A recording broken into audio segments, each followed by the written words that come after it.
episod. Și astăzi vom face schnitzel, facem crispy cu ușoras.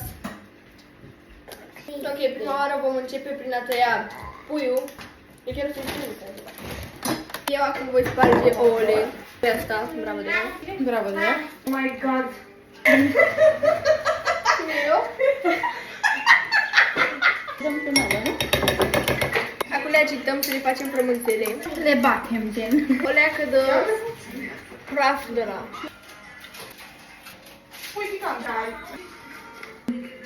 Punem boia dulce. Da.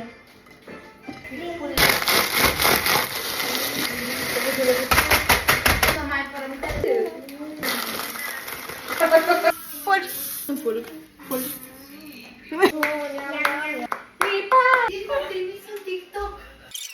Chiar da? This piece of demogorgon. Pui de demogorgon. O să vă arăt aici o poză cu demogorgonul. Așa. Vom pune aici așa.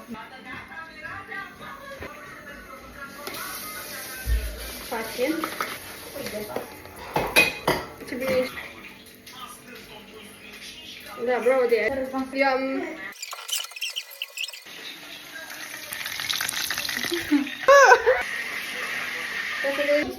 Așa arată zona unde am lucrat. Așa arată zona unde am lucrat. Jegul după lume. Cara socului, mă, ce să mai... Ok.